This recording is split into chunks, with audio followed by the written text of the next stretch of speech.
অনেকে দেখা যাচ্ছে নতুন চাউলের রুটি বানাতে পারে না এবং সফট হয় না, আর একদম সাদা বকবকে হোয়াইট কালারের রুটি হয় না। কিভাবে চাউলের রুটি বানালে সফট, ফুলকো এবং হোয়াইট হবে? By the way, Assalamu alaikum. I'm Nasrul Nation and welcome back to Nasrul Nation Cooking Channel. প্রতিদিনের মতো আজকে আমার মা আপনাদের সামনে হাজির হলো একটা ইজি রেসিপি নিয়ে। সেটা হচ্ছে কিভাবে চাউলের রুটি সফট, ফুলকো এবং সাদা বকবকে হবে। চুলাটা অন করে দেবে, দিয়ে দেবে পাতিলের মধ্যে দিয়ে দেবে গরম পানি। হটপটারটা ফুটে আসলে দিয়ে দেবে তেল পরিমাণ মতো, লবণও পরিমাণ মতো। আমার মধ্যে দিয়ে দেবে চাউলের গুঁড়া 1 কেজি। আপনারা চাইলে এখানে কম বেশি নিতে পারেন। তারপর আমার আম্মু নাড়াচাড়া করে দেবে। নাড়াচাড়া করার পর আমার আম্মু আরও অ্যাড করছে চাউলের গুঁড়া। চুলার আঁচ থাকবে মিডিয়াম। তারপর আমার আম্মু চুলার এটাকে ঢাকনা দিয়ে 5 মিনিট প্রায় এরকমভাবে রেখে দেবে। আপনারাও কিন্তু প্রায় ঢাকনা দিয়ে 5 মিনিট রেখে দেবেন। তারপর আমার আম্মু এটাকে ট্রান্সফার করে নেবে। গরম গরম থাকা অবস্থায় এই ডোটাকে মথে নিতে হবে।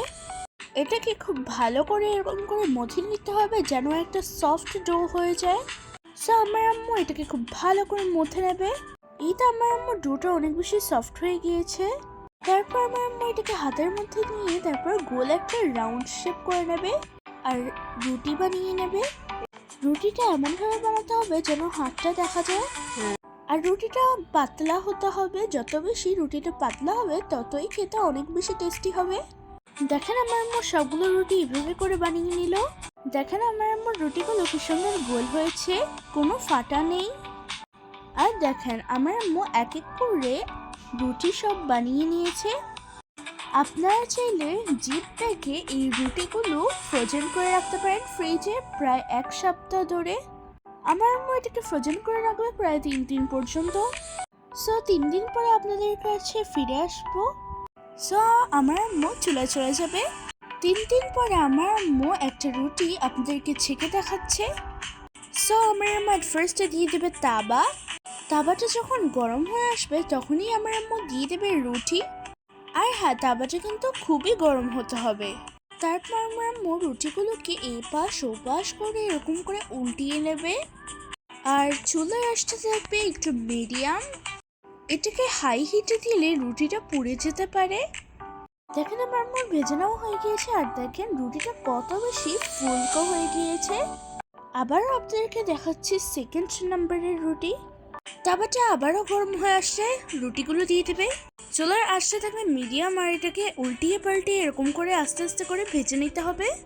আপনারা কিন্তু চুলার আঁচটা একটু মিডিয়াম রাখবেন আর হাই হিটে এটাকে ভাজবেন না। তারপর যখনই ভেজে নেওয়া হয়ে যাবে তখনই আপনারা দেখবেন যে রুটিগুলো আস্তে আস্তে ফুলতে থাকবে। আর এই তো দেখেন আমার আম্মুর রুটিগুলো কতটা বেশি ফুলকো হয়ে গিয়েছে। আর দেখেন সবগুলো রুটি আমার আম্মু সেম এরকমভাবে বানিয়ে নিয়েছে। আর দেখেন আমার আম্মুর রুটিগুলো কতটা বেশি হোয়াইট হয়েছে। সো আমার আম্মুর চাউলের রুটি বানানো হয়ে গিয়েছে। আমার আম্মু একটা প্লেটে সার্ভ করে নিয়েছে। অ্যান্ড দেন এই তো আমি আপনাদেরকে দেখিয়ে দিচ্ছি যে রুটিগুলো কতটা বেশি সফট ফুলকো হয়েছে।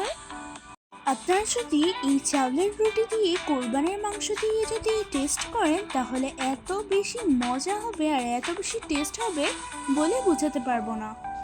চাউলের রুটি কিভাবে আমার আম্মু বানায় এই রেসিপিটা একবার ফলো করে বাসায় বানান।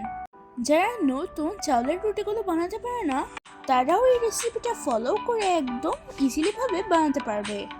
ট্রাস্ট মি, এটা ছোট থেকে বড় সবাই পছন্দ করবে এই রুটি দিয়ে কোরবানির মাংস দিয়ে টেস্ট করলে। সো আমার এই রেসিপিটা আপনাদের থেকে কেমন লেগেছে অবশ্যই কমেন্ট করে জানাবেন। যদি এই ভিডিওটা ভালো লেগে থাকে তাহলে অবশ্যই লাইক শেয়ার কমেন্ট করে দেবেন। এবং যারা আমার চ্যানেলে নতুন তারা অবশ্যই আমার চ্যানেলটাকে সাবস্ক্রাইব করে দেবেন। এবং যারা আমার ফেসটাকে থাকেন তারা অবশ্যই আমার ফেসটাকে ফলো দিয়ে সাথে থাকবেন। তো সবাই ভালো থাকবেন, সুস্থ থাকবেন এবং আমাদের জন্য দোয়া করবেন। আজকের মতো বিদায় দিলাম, দেখা হবে অন্য কোনো ভিডিওতে। আল্লাহ হাফেজ।